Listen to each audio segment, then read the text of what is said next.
أعوذ بالله من الشيطان الرجيم بسم الله الرحمن الرحيم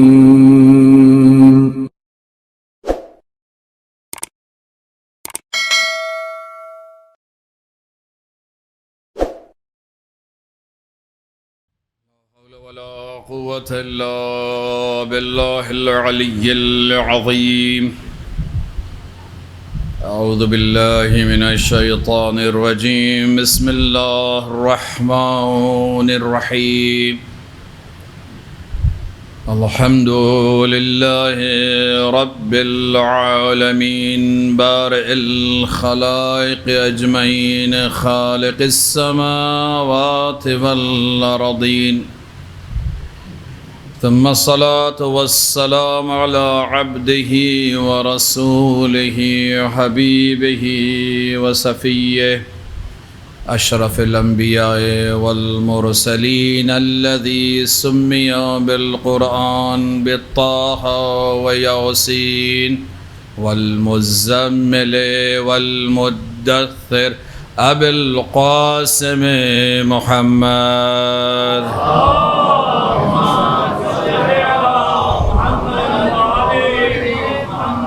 صلی اللہ علیہ وآلہ وسلم وعلی اہل بیتہ الطیبین الطاہرین المعصومین المظلومین المنتجبین، لا سیما بقیت اللہ فی الارضین الروح وارواح العالمین لتراب مقدمہ الفداء، ولعنة الدائم الأبدية على أعدائهم أجمعين من الآن إلى قيام يوم الدين. أما بعد، فقد قال الله تبارك وتعالى في كتاب الحكيم وقرآن المجيد، وهو أصدق القائلين وقوله الحق. بسم الله الرحمن الرحيم. الله ولي الذين آمنوا يخرجهم من الظلمات إلى النور. صدق الله العلي العظيم. صلوات.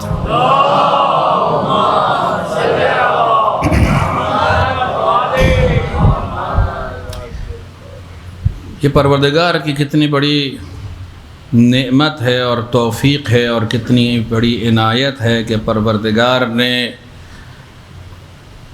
ہمیں قرآن اور اہل بیت سے منسلک رکھا اور ہمارے دلوں کو محبت قرآن اور اہل بیت سے بھر دیا. اور یہ عجیب محبت ہے کہ جس کے لیے فرمایا کہ حسین کی محبت وہ محبت ہے کہ جو کبھی سرد نہیں پڑے گی، کبھی ٹھنڈی نہیں پڑے گی، کبھی سرد مہری کا نہیں ہوگا. جہاں حسین کا نام آتا ہے دو احساسات کم از کم انسان میں وجود میں آتے ہیں، ایک غم اور اندوہ اور ایک جرأت و ہمت و شجاعت. یعنی اگر آنکھیں پر نم ہیں تو دل پر عزم ہے کہ جس طرح سے کربلا والوں نے سکھایا اور اسیران کربلا نے سکھایا کہ تمہاری تعداد قلیل ہی کیوں نہ ہو، تم مشکلات میں ہی کیوں نہ ہو، پیاسے ہو، بھوکے ہو، غریب الوطن ہو، تمہیں تمہاری اولاد کو شہید کیا جا رہا ہے، لیکن کلمہ حق سے پیچھے نہیں ہٹنا ہے. ایسا نہیں نظر آیا کسی بھی ایک شخص میں جو اصحاب حسین میں تھے نا، جو یاران حسین میں سے تھے. ایک شخص ایسا نظر نہیں آیا کہ جب اس نے دیکھا کہ کچھ ایک شہید ہوا، دوسرا شہید ہوا، 10 12 15 20 25 افراد شہید ہو گئے ہوں تو وہ پیچھے ہٹ گئے ہوں ڈر کے مارے. نہیں، عجیب تھا منظر. تاریخ پایا کیا بیان کرتی ہے؟ تاریخ بیان کرتی جب بھی کوئی ایک شہید ہوتا تھا تو لوگ کئی اصحاب آتے تھے کہ مولا پہلے مجھے اجازت دیجئے، مولا مجھے اجازت دیجئے، یعنی ہر کوئی شوق شہادت کا عاشق تھا، ایک منتظر تھے کہ ہم راہ خدا میں، اطاعت امام میں ہم اپنی جانوں کو نثار کر سکیں۔ یہ وہ عزم تھا، یہ وہ قدرت تھی کہ جو آخری لمحے تک نظر آتی ہے، اور وہ آخری لمحہ کس کا تھا؟ حضرت ابوالفضل عباس کا تھا۔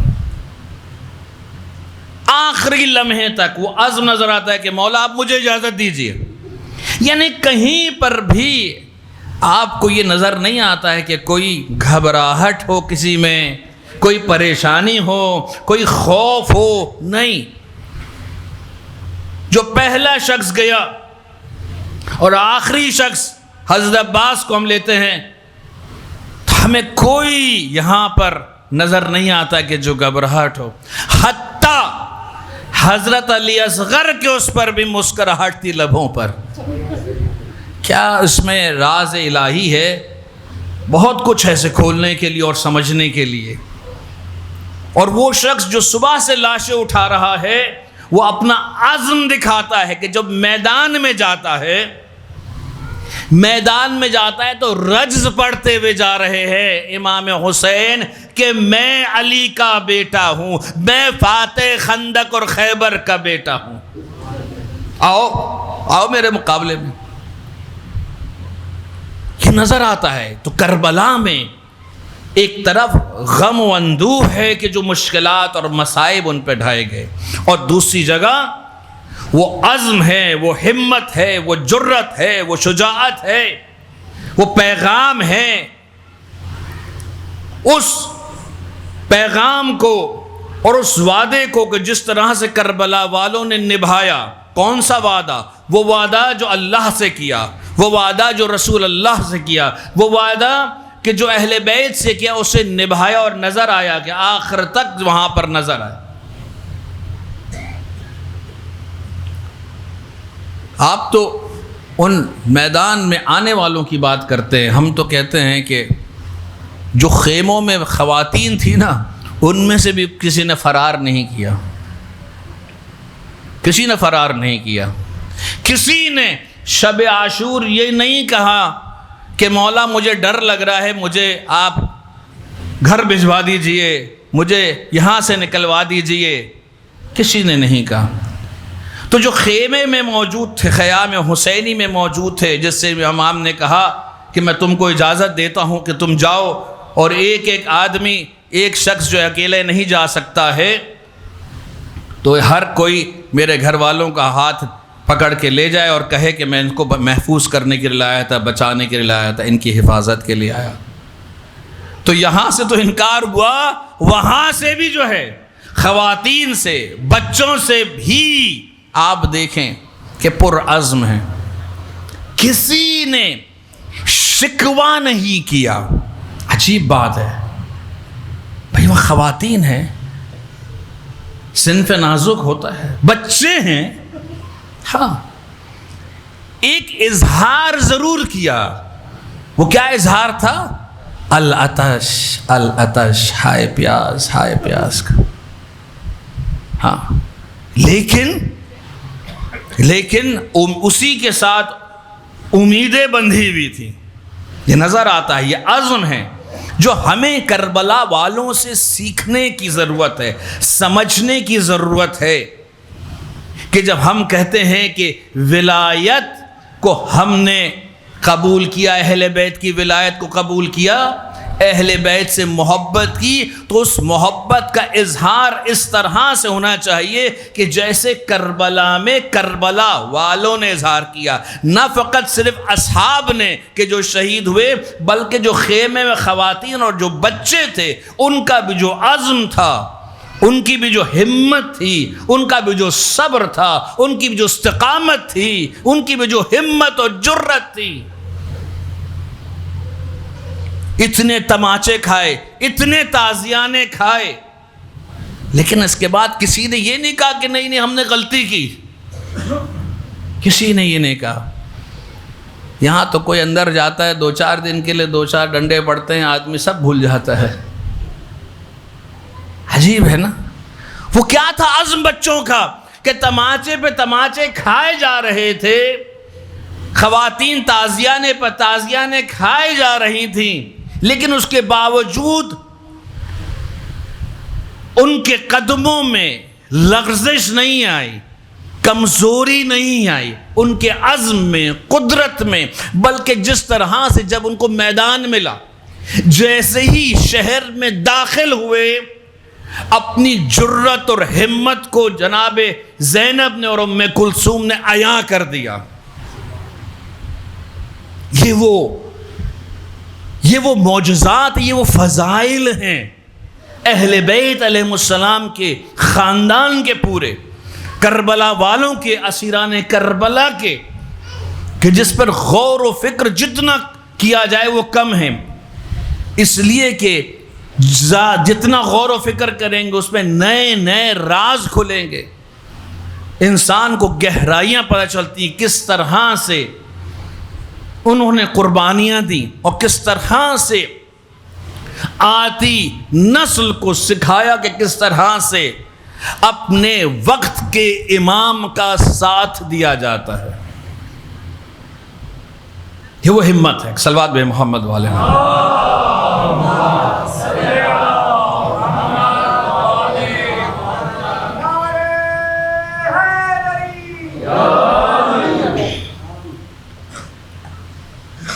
ہم نے آپ کے سامنے گفتگو رکھی، عزاداری کیوں کرتے ہیں بیان کیا آپ کے سامنے، غم کے اظہار کے لیے، اور دوسرا اس پیغام کے لیے، اس مشن کے لیے کہ جس کی وجہ سے امام نے خود قیام کیا، امام حسین علیہ السلام نے.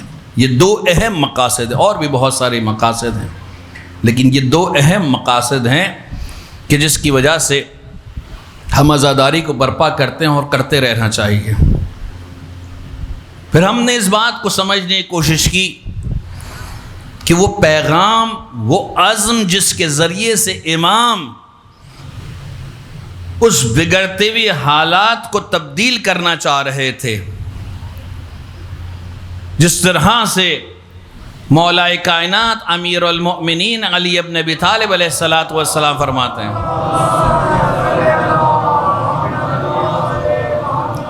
جب خلافت ظاہری ملی تو امام نے فرمایا کہ یہ میں نے جو باغ دوڑ اپنے ہاتھوں میں لیے، اس لیے نرد المعالم علی دینے، کہ میں واپس جو تعلیمات میں تبدیلیاں آ گئی ہیں اسے میں واپس پلٹاؤں اسلام کے اوپر، دین کے اوپر.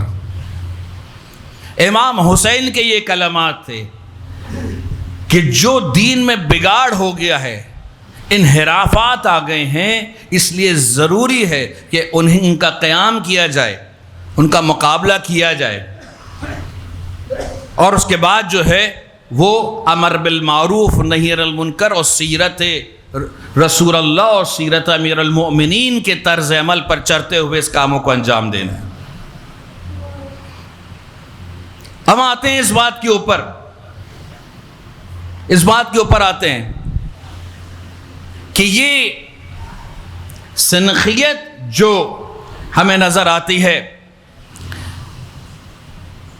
امام حسین کے قیام میں، عاشورہ میں، اور امام زمانہ عجل اللہ تعالی فرجہ الشریف کے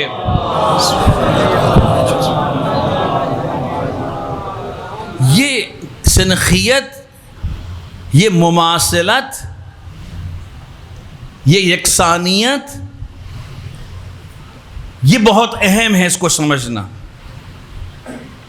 کیونکہ جب قیام میں سنخیت ہے، مماثلت ہے، تو جس طرح سے مخلص، باصلاحیت، باتقوی اور مضبوط اور مستحکم افراد لشکر امام حسین میں تھے، اسی طرح سے لشکر امام زمانہ میں بھی اسی طرح کے انصار کی اور مددگار کی ضرورت ہے. ہم اپنے لیے اس بات کو سمجھ سکیں کہ وہ کیا صلاحیتیں ہیں اور وہ کیا خوبیاں ہیں کہ جسے ہمیں اپنانے کی ضرورت ہے، تاکہ ہم اپنے آپ کو اس معیار پر اور مقام پر لا سکیں کہ جو مقام اور معیار ہے اصحاب امام زمانہ کا۔ سب سے ایک اہم چیز تو ہمیں یہ نظر آتی ہے، جو کل بھی آپ کے سامنے، کل پرسوں کی مجالس میں آپ کے سامنے بیان کیا، کہ امام حسین نے جب یہ فرمایا مثلی لا یبایع مثلا، کہ مجھ جیسا یزید جیسے کی بیعت نہیں کرے گا، تو اس میں ایک اہم نقطہ یہ تھا، کیوں نہیں کرے گا؟ کیونکہ یہ فاسق ہے، کیونکہ یہ بے گناہ لوگوں کا قاتل ہے، کیونکہ یہ علنی طور کے اوپر گناہ کرتا ہے، یہ شراب پینے والا ہے، یہ کچھ جسے کہتے ہیں کہ اس کی برائیاں بیان کی گئی ہیں۔ اب اس دور میں بھی وہی چیز نظر آتی ہے، جیسے کل ذکر کیا اس حدیث کا، کہ یہ دنیا ظلم و ستم سے بھر چکی ہوگی، اور امام آئیں گے اسے عدل و انصاف سے بھریں گے۔ کیوں؟ اس لیے کہ اللہ نے انسان کو دو طریقے کی خلافت دی ہے، دو طریقے کی۔ ایک خلافت خاصہ ہے، خاص ہے، خصوصی ہے، اور ایک خلافت عامہ ہے، عام عوام کے لیے، ہر انسان کے لیے، ہر انسان کو خلیفہ بنایا۔ خلافت خاصہ کس طرح سے ہے؟ غالباً سورہ حدید کی 25ویں آیت ہے کہ جس میں ارشاد رب العزت ہے، فرماتا ہے پروردگار عالم یا داؤد انا جعلنک خلیفۃ فی الارض فاحکم بین الناس بالحق، اے داؤد ہم نے تمہیں اپنی زمین پر اپنا خلیفہ بنا کر بھیجا ہے، جاؤ اور اہل دنیا اور لوگوں کے درمیان حق اور انصاف سے تم جو ہے وہ وہاں پہ حکومت کرو، حکم چلو۔ یہ وہ خلافت خاص ہے کہ جہاں پہ پروردگار اپنے انبیاء کو چنتا ہے اور منتخب کرتا ہے، اور اسی چناؤ کے ساتھ پروردگار عالم نے 1,24,000 انبیاء کو بھیجا، اور تقریباً جسے کہتے ہیں کہ رسولوں کو جو بھیجا وہ اولو العزم رسول، انبیاء کے جن کے ساتھ کتابیں نازل ہوئیں، وہ یہ 4 یا 5 کہلائے جاتے ہیں۔ حضرت موسیٰ، حضرت عیسیٰ، حضرت نوح کو بھی اس میں شامل کیا جاتا ہے، اور خود رسول اللہ حضرت داؤد۔ اب یہاں پر پروردگار عالم کیا چاہتا ہے؟ یہ عمومی ہے، یہ خصوصی ہے، اور اسی طرح سے یہ خصوصی خلافت یعنی پروردگار نے یہ اختیار دیا ہے یا یہ ذمہ داری دی ہے، میں یوں دوسرے الفاظ میں کہوں کہ پروردگار کے احکامات کو دنیا میں جاری اور ساری کرنا وہ انبیاء کا کام ہے، حاکموں کو جن کو حاکم بنا کر رکھا ہے۔ اب اس کے بھی درجات تھے کہ پیغام پہنچانے کی حد تک ہے یا نہیں، وہاں پر معاشرہ سازی کی بھی ضرورت ہے، اور اس کے بعد اللہ سبحانہ و تعالی نے ختم نبوت کے بعد ائمہ علیہ السلام کا سلسلہ رکھا اور انہیں بھی منتخب رکھا تاکہ اس پیغام کو بغیر کمی اور کاستی کے، کسی اضافے کے بغیر، کسی زیادتی کے بغیر اس پیغام کو جوں کہ توں پہنچا سکے، بغیر کسی انحراف کے، کہ کسی کو شک نہ ہو کہ اس میں خدا نخواستہ انحراف ہوا۔ جیسے رسول اللہ کے پیغام لانے میں کسی کو شک نہیں ہے کہ جو پیغام قرآن مجید کی شکل موجود ہے اس میں کوئی تبدیلی ہے نہیں، جیسا ہے وہی ہے، یہی پیغام آیا تھا، کوئی تحریف نہیں اس کے اندر۔ اسی پیغام کو صرف قرآن نہیں بلکہ رسول اللہ کے پوری لائف سٹائل کو، پوری سیرت کو، ان کے فرامین کو لوگوں تک پہنچانا، تاکہ انسان اور اللہ کا تعلق بن سکے، خالق اور مخلوق کے درمیان رابطہ قائم ہو سکے۔ یہ اہم عنصر ہے جو ہمیں نظر آتا ہے، اور یہی چیز نظر آتی ہے ہمیں واقع کربلا میں، کہ جب خالق اور مخلوق کے درمیان رابطہ کمزور ہوا، امام حسین نے قیام کیا۔ اب جب اس دنیا میں لوگ انحرافات کا شکار ہو جائیں گے، مختلف ازمز کا شکار ہو جائیں گے، مختلف نظریات کا شکار ہو جائیں گے، اپنے دین بنا بیٹھیں گے، گناہوں میں مبتلا ہو جائیں گے، تو پھر پروردگار مہدی موعود امام زمانہ عجل اللہ تعالی فرجہ شریف کا ظہور فرمائے گا۔ بارے دیگر صلوات پر محمد۔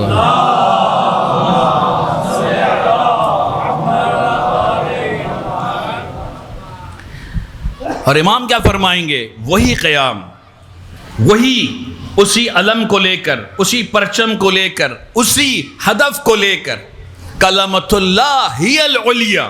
پروردگار کیا فرماتا ہے کہ کلمۃ اللہ ہی العلیٰ ہے، سب سے بلند پروردگار کا کلمہ ہے۔ یہ 1,24,000 انبیاء کس لیے بھیجے گئے؟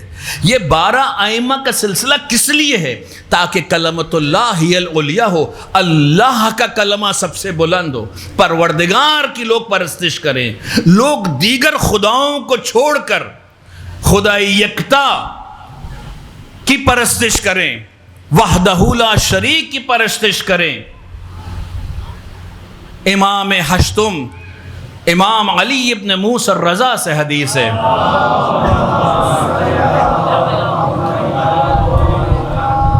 کیا حدیث ہے؟ امام فرماتے ہیں کہ میں نے اپنے بابا موسیٰ ابن جعفر سے، اور انہوں نے اپنے بابا اپنے امام جعفر صادق سے، اور انہوں نے اپنے بابا امام محمد باقر سے، انہوں نے اپنے بابا امام زین العابدین سے، انہوں نے اپنے بابا امام حسین سے، انہوں نے اپنے بابا علی ابن ابی طالب سے، انہوں نے رسول اللہ سے، اور رسول اللہ نے جبرائیل سے، اور جبرائیل نے میکائیل سے، اور میکائیل نے لوح سے، اور لوح نے قلم سے یہ حدیث نقل کی ہے۔ کیا حدیث ہے؟ لا کلمۃ لا الہ الا اللہ حصنی فمن دخل حصنی آمن عذابی، کہ پروردگار فرماتا ہے کہ کلمہ لا الہ الا اللہ میرا حصار ہے، جو حصار میں داخل ہو جائے گا، جو اس حصار میں داخل ہو جائے گا وہ امنیت میں آ جائے گا اور میرے عذاب سے محفوظ رہے گا۔ یعنی امام یہ کب حدیث فرمائی؟ امام جب مدینے سے لائے جا رہے تھے طوس کی طرف، اور ایک مقام پر امام کا وہاں ٹھہرے، اور اس کے بعد جب امام آگے بڑھنے لگے قافلہ، امام سوار ہوئے، سوار ہونے سے پہلے امام نے یہ حدیث فرمائی۔ امام نے اس حدیث سے قدسی کو بیان کیا کہ اللہ جل جلالہ نے اس بات کو فرمایا کلمۃ لا الہ الا اللہ حصنی، کہ کلمہ لا الہ الا اللہ میری پناہ گاہ ہے۔ یعنی جو لا الہ الا اللہ کے زمرے میں آ جاتا ہے وہ محفوظ ہو جاتا ہے، وہ محفوظ ہو جاتا ہے، پھر وہ اس پر کسی طرح کا عذاب نہیں ہوگا۔ امام سوار ہو گئے، اس پہ سواری پر سوار ہو گئے، آگے بڑھنے لگے، لوگ امام کی جدائی پر رو رہے تھے۔ پھر امام نے اپنے محمل سے اپنے چہرے کو باہر نکالا، بشرطہا و شروطہا، لیکن یہ بھی شرائط کے ساتھ ہے، وَأَنَا مِن شُرُوطِهَا، اور ہم، انا یا میں یا انا، اور ہم اہل بیت اس کی شرائط میں سے ہیں۔ یعنی انسان اس ولایت خدا میں نہیں پہنچ سکتا ہے جب تک اس کے پاس ولایت رسول نہیں ہو، اور ولایت رسول میں نہیں پہنچ سکتا ہے جب تک ولایت علی نہ ہو، ولایت علی میں نہیں پہنچ سکتا ہے جب تک ولایت اہل بیت اس کے پاس نہ ہو۔ صلوات پڑھے محمد والے۔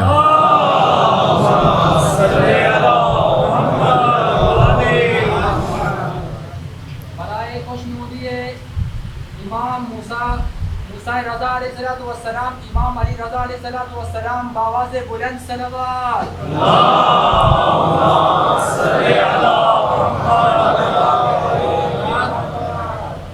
لا الہ الا اللہ، کلمۃ لا الہ الا اللہ حسنی۔ آئیں آج اس پہلے اس کردار کو دیکھیں، یاوران امام مہدی اور عاشورہ۔ تو یاوران امام مہدی کے کردار میں جو اہم ترین عنصر، اہم ترین صفت، اہم ترین کوالٹی جو موجود ہے وہ ولایت کی ہے۔ ولایت کی ہے۔ کس کی ولایت کی ہے؟ اللہ کی ولایت کی ہے۔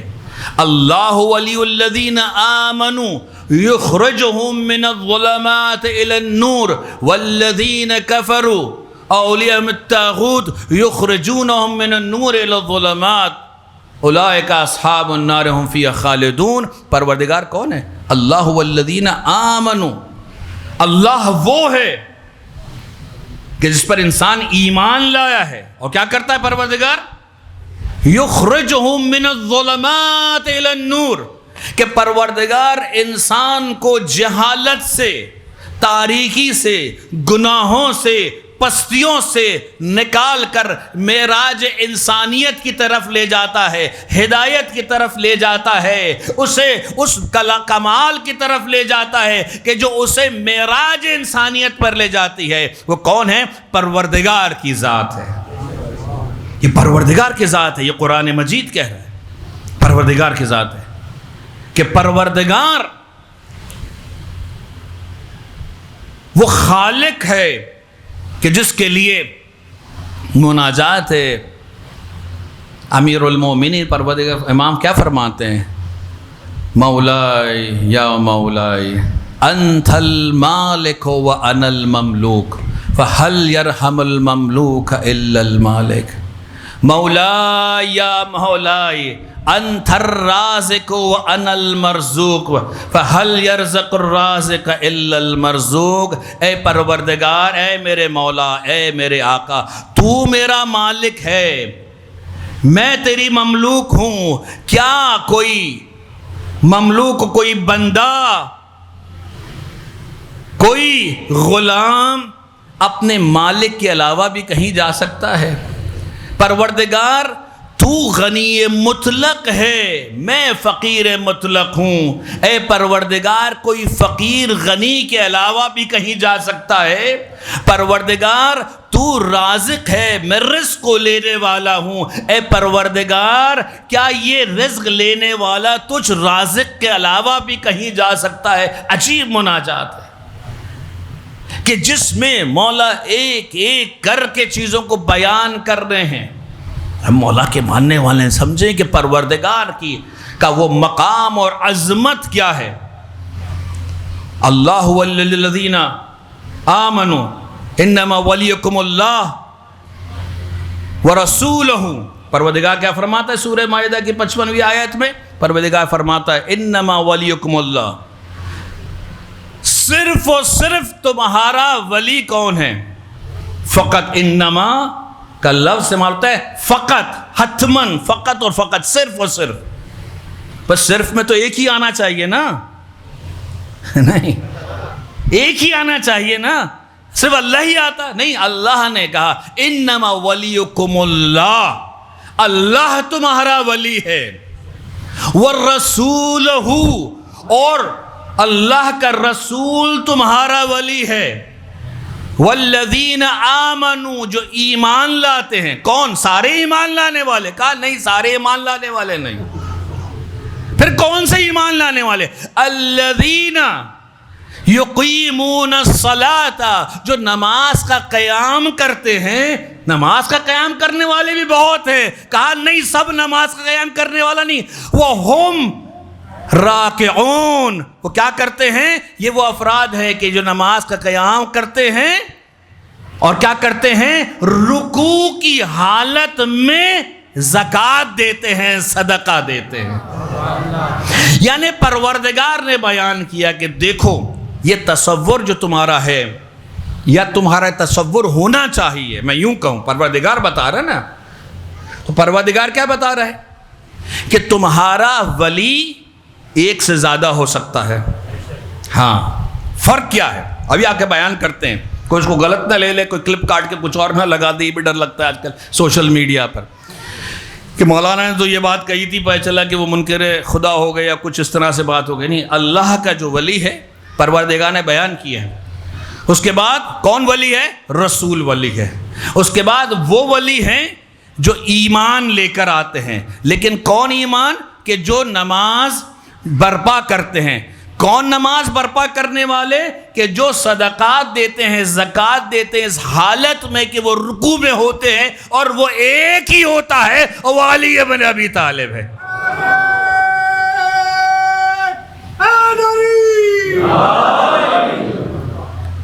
اس مقام پر پروردگار نے انسان کو خود بتایا اور سمجھایا کہ دیکھو میرا چناؤ بھی منطق کے مطابق ہے. میں بھی دیکھتا ہوں کہ تم میں کون فضیلت رکھتا ہے. میں نے دیکھا کہ کون اس مقام پر ہے کہ جو اس کمال کی بلندی پر ہے کہ یہاں پر ایمان لانے والے بہت، پھر اس سے کم نماز پڑھنے والے، نماز کو قائم کرنے والے، پھر اس سے کم ایک نظر آیا کہ جو رکوع کی حالت میں زکوٰۃ دیتا ہے اور صدقہ دیتا ہے. اچھا، تو تین ولی ہو گئے. ہاں، تین ہے کہ اس سے بھی زیادہ ہو سکتے ہیں. اچھا، ہاں، کیا فرق ہے؟ اگر یہ بہت غور سے سنیے گا، یہ توحید کا، شرک اور توحید کے درمیان یہ بہت اہم فرق ہے. صلوات محمد والے محمد.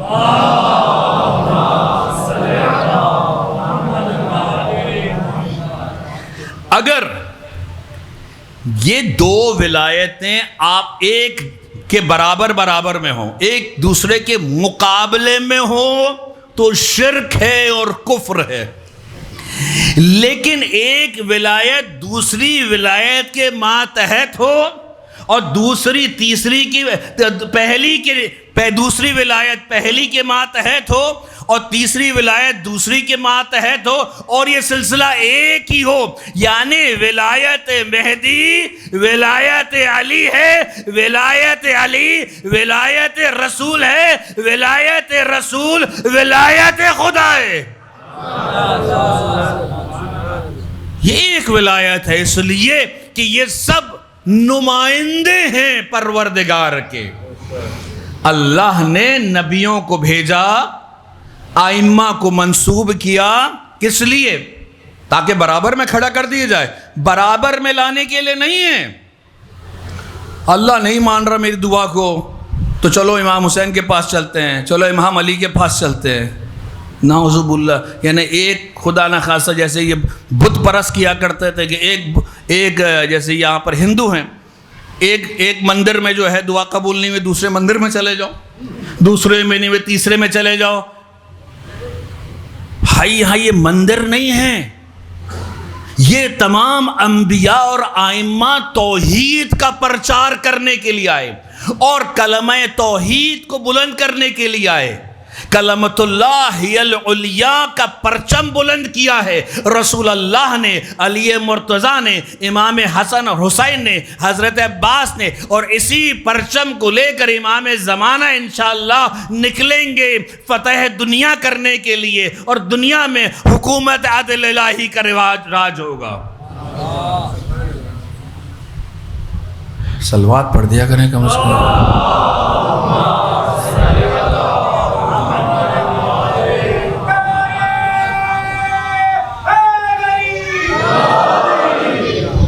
اصل میں یہ بھی ایک ہمارے یہاں رواج ہے کہ جب تک چٹخارے دار بات نہیں ہوتی ہے نہ سلوات پڑھی جاتی ہے نہ نعرہ لگایا جاتا ہے، جبکہ سلوات اور نعرے کا چٹخارے دار باتوں سے کوئی تعلق نہیں ہے۔ اصل تو مجلس کی رونق ہے، اور دوسرا یہ ہے کہ کم از کم یہ خطیب کو یہ بیان کرتا ہے کہ بھائی میری مجلس میں لوگ سو نہیں رہے، جاگ رہے ہیں، سن رہے ہیں، تو کم از کم سلوات کی آواز جتنی بلند ہوتی ہے اس سے ذرا حوصلہ مل رہا ہے کہ سو نہیں رہے۔ سلوات پڑھیں۔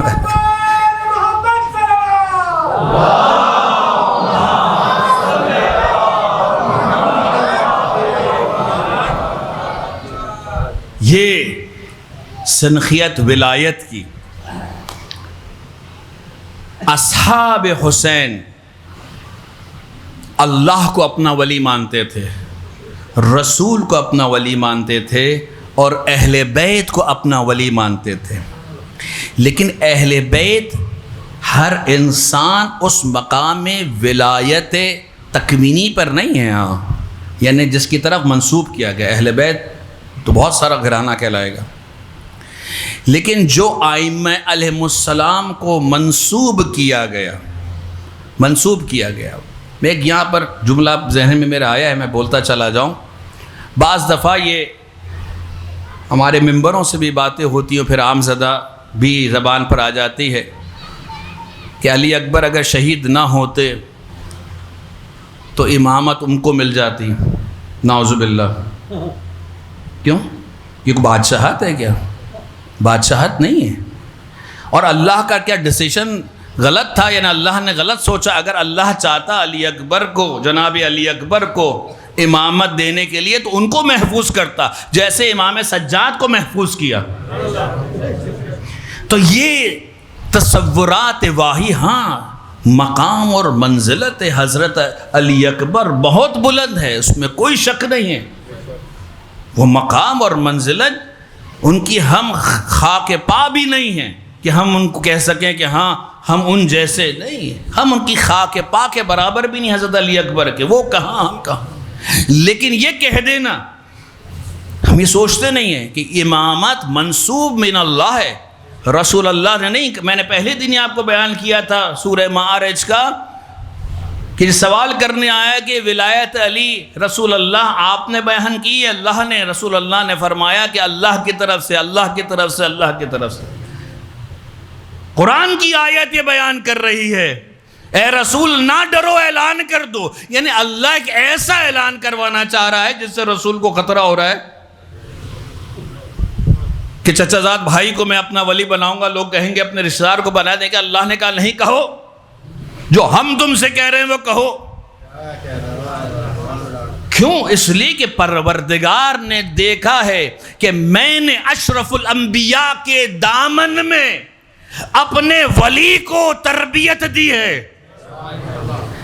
میں نے خاتم النبیین، اشرف الانبیاء، سید الانبیاء، وہ نبی جو سردار انبیاء ہے، وہ نبی کہ جس میں تمام انبیاء کی خوبیاں یکجا ہیں۔ اللہ اکبر، یکجا ہے۔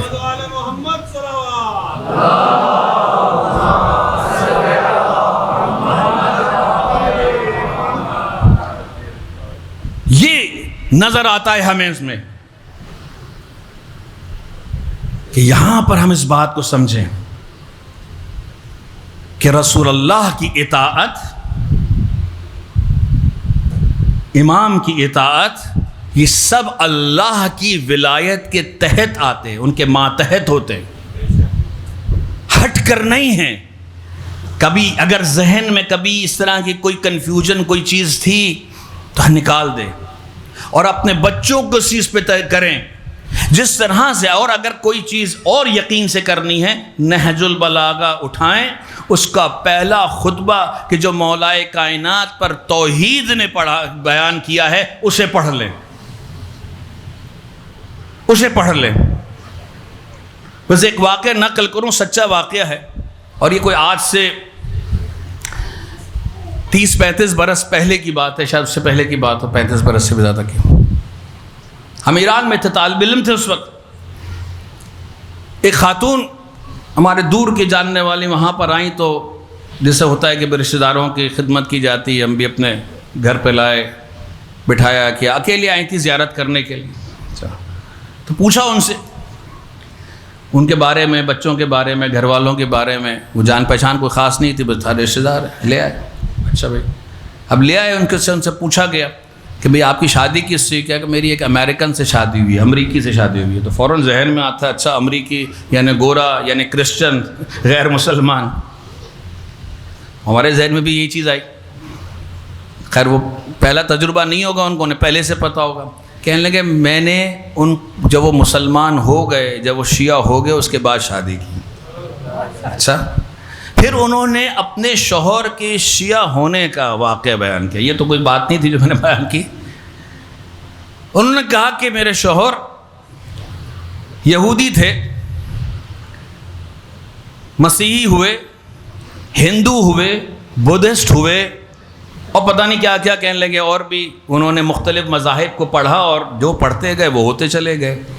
اور پھر ایک وقت آیا کہ وہ لا مذہب ہو گئے، بے دین ہو گئے. تو کسی شیعہ کے گھر وہ آئے، دوستوں کی جسے کہتے ہیں کہ دعوت ہوتی ہے، بیٹھتے ہیں آپس میں. تو یہ بھی آئے تھے، اس حلقے میں ہوں گے دوستوں کے. تو شیعہ کے گھر کے اوپر نہج البلاغہ رکھی ہوئی تھی انگریزی کے اندر، پیک آف ایلیکوینس. ٹھیک ہے، اور یہ بھی ایک بات ہے جو بولنے کی ہے، لیکن پتہ نہیں کہوں نہیں کہوں. لیکن بہرحال اس شخص نے جب یہ دیکھا، اس کتاب کو نکالا تو اس پہ گرد پڑی ہوئی تھی، گرد پڑی ہوئی تھی. یعنی وہ شخص جس کے گھر میں تھی وہ زحمت نہیں کرتا تھا پڑھنے کی. خیر اس نے گرد صاف کی، وہ وہاں بیٹھا ہوا، تھوڑا سا اس نے ورق گردانی کی تو اس کو لطف آیا. یہ کون سی کتاب ہے بھائی؟ اس نے کہا میں لے جاؤں. اس نے کہا لے جاؤ. ظاہر ہے خود تو پڑھتا نہیں تھا، اس نے کہا لے جاؤ. وہ لے گیا اور کہا صرف ایک ہفتے میں پوری نہج البلاغہ اس نے پڑھ ڈالی. کہا کہ یہ کون شخص ہے، مجھے اس کے پاس لے جاؤ. یہ جس دین کو بتا رہا ہے، یہ جس دین کو بتا رہا ہے، مجھے اس پر ایمان لانا ہے، مجھے اس کی بیعت کرنی ہے، مجھے اس کے ہاتھ چومنا ہے، اس پہ لے جاؤ. کہنے لگے، اس نے بتایا امام علی نے ہے، اور امام علی 1400 سال پہلے ہوتے تھے، اور سارے امام علی کے بارے میں بیان کیا. کہا بس مجھے اپنے کسی عالم دین کے پاس لے جاؤ جو مجھے بیان کر سکے. یعنی آپ دیکھیں 1400 سال پہلے میرے مولا نے ایک بیان فرمایا. 1400 سال میرا امام نہیں ہے لیکن ان کا کلام ہے. امام رضا کیا فرماتے ہیں؟ کلامنا نورن. امام فرماتے ہیں ہمارا کلام نور ہے، تم ہمارے کلام کو لوگوں تک پہنچا دو، وہ خود نور اپنا راستہ بنائے گا.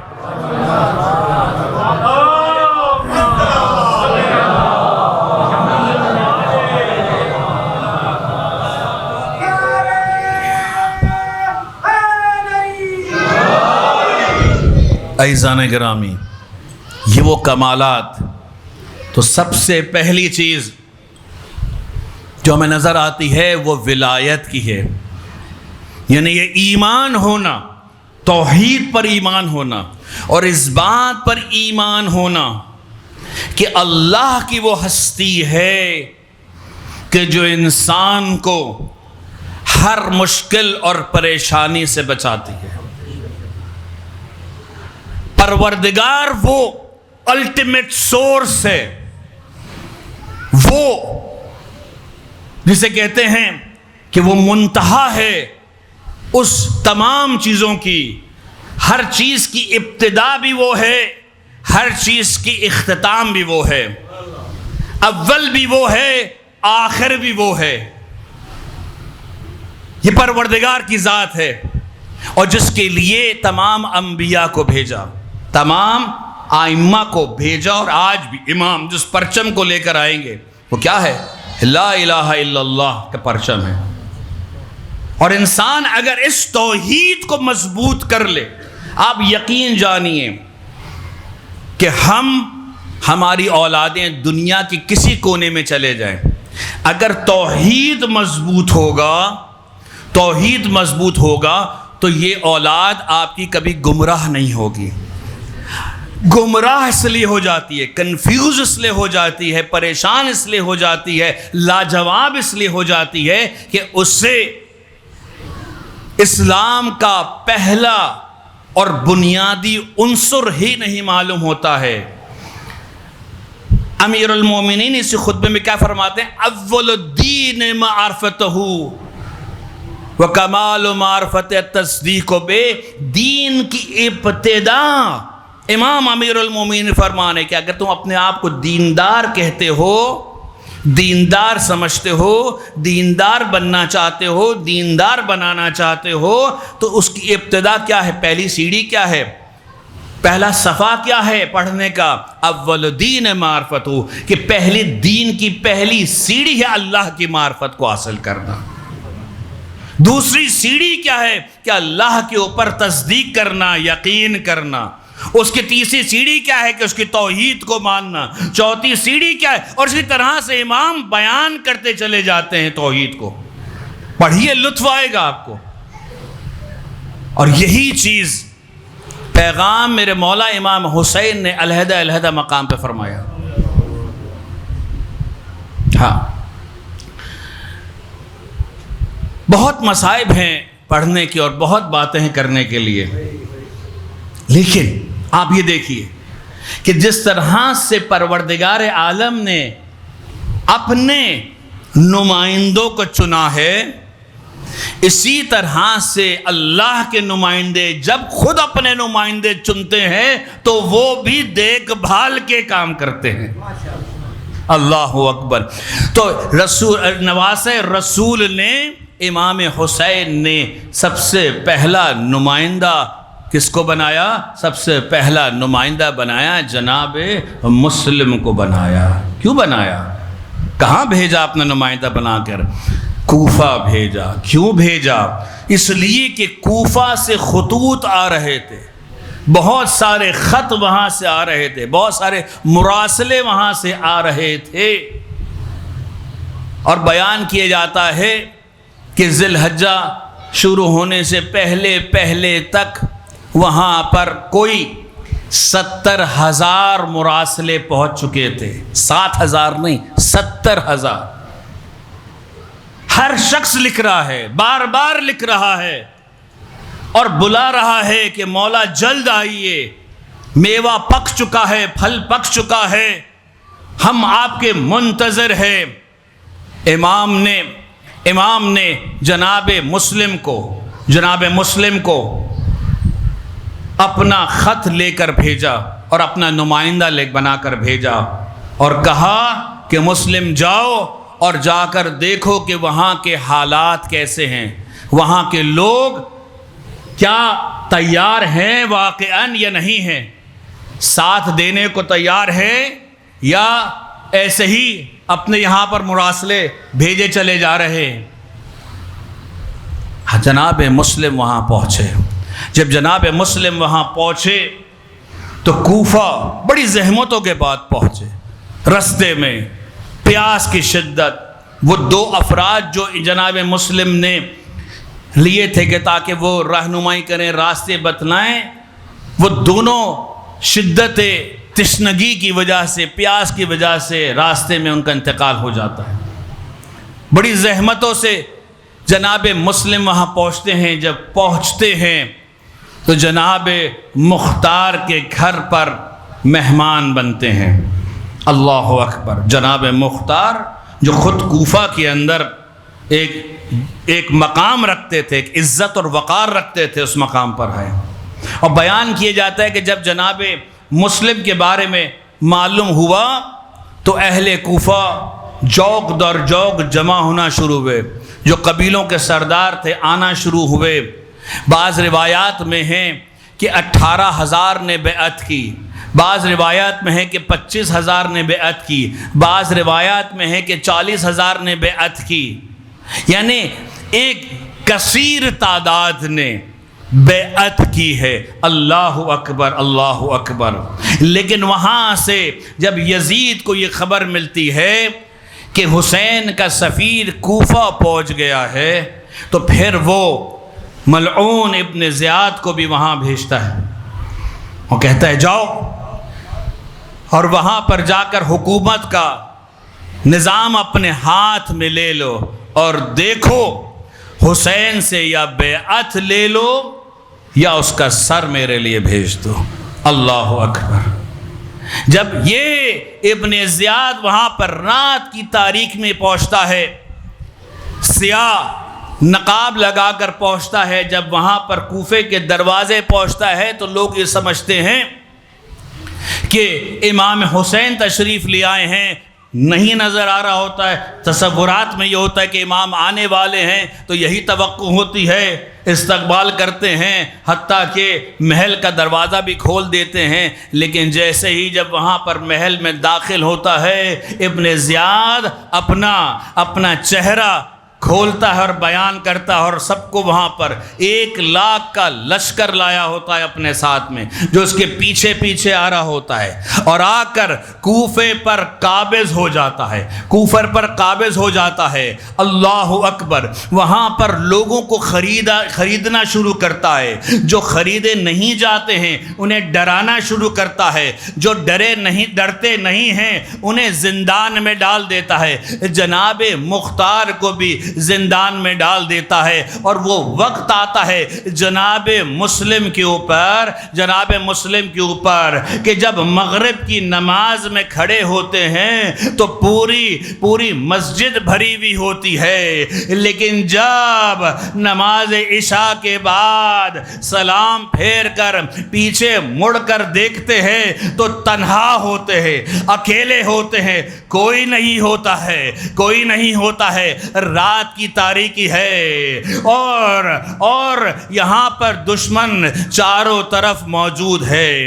یہاں پر یہ غریب الوطن حضرت مسلم ابن عقیل ایک کوچے سے دوسرے کوچے سے تیسرے کوچے اپنے آپ کو محفوظ کرتے پہنچتے ہیں۔ ایک جگہ ڈیوڑی پر بیٹھتے ہیں، سستا رہے ہوتے ہیں کہ وہاں پر ایک عورت کو، خاتون کو صدا آتی ہے کہ جیسے کوئی باہر بیٹھا ہے، وہ پوچھتا ہے کون ہے، پوچھتی ہے خاتون کون ہے، وہ طوعا خاتون جس کا نام طوعا تھا، وہ پوچھتی ہے کون ہے، کہا میں مسافر ہوں، کہا کون مسافر ہو، تمہیں نہیں معلوم ہے کہ رات کی تاریکی ہے اور فوجی چاروں طرف ہیں، کہا میں حسین کا سفیر مسلم ابن عقیل ہوں۔ وہ عورت اور خاتون جو نابینا بھی ہوتی ہے اپنے گھر میں لاتی ہے، کہا کہاں تم باہر بیٹھے ہو،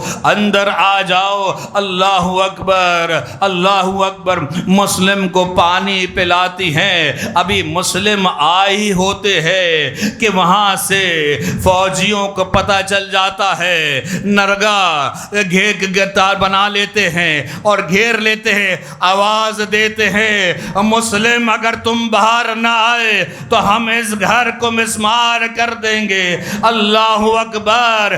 جناب مسلم باہر تنہا اکیلے لڑ رہے ہیں، مقابلہ کرتے کرتے اتنے زخمی ہو جاتے ہیں کہ اب رمق نہیں رہتی، انہیں پکڑ کے دارالامارہ میں لے جایا جاتا ہے، ابن زیاد کے سامنے لے جایا جاتا ہے۔ اللہ اکبر، اللہ اکبر۔ مسلم سے کہتے ہیں کہ تم توبہ کر لو تو میرا ساتھ دے دو، بیعت کر لو یزید کے ہاتھ پہ تو میں تمہیں چھوڑ دوں گا۔ کہا کہ میں حسین کا سفیر ہوں، میں حسین کا ماننے والا ہوں، میں یزید کے ہاتھ پر بیعت ہرگز نہیں کر سکتا۔ اللہ اکبر۔ کہا اگر کوئی آخری خواہش ہے تو بتا دو۔ کہا ہاں پیاس لگی ہے، اگر پانی مل جائے۔ اللہ اکبر۔ پانی مل جائے۔ اللہ اکبر۔ پانی کا کوزہ لایا جاتا ہے، پانی کو سامنے لاتے ہیں، ارے یہاں پر مسلم کے سر سے خون کے قطرے پانی میں گر جاتے ہیں، خون پانی نجس ہو جاتا ہے، واپس کر دیتے ہیں۔ کہا کہ شاید جس طرح سے میرا مولا حسین حسین پیاسا شہید ہوگا، آج میں بھی پیاسا شہید ہوں گا۔ دارالعمارہ کی چھت پہ لے جایا جاتا ہے، پشت بام پر لے جاتے ہیں، ارے یہاں پر مسلم کا سر ان کے تن سے جدا کرتے ہیں، ان کے لاشے کو کوفے کی گلیوں اور کوچوں میں گھمایا جاتا ہے، اور کوفے کے دروازے پہ لٹکا دیا جاتا ہے۔ جب یہ اسیروں کا قافلہ آتا ہے تو یہ بی بی ایک پوچھتی ہے کہ یہ کس کا لاشا لٹک رہا ہے؟ جناب زینب کہتی ہے یہ مسلم کا لاشا۔ جناب مسلم کے آخری کلمات رک کرتے کربلا کی طرف فرماتے ہیں علیک من السلام یا ابا عبداللہ، مولا میرا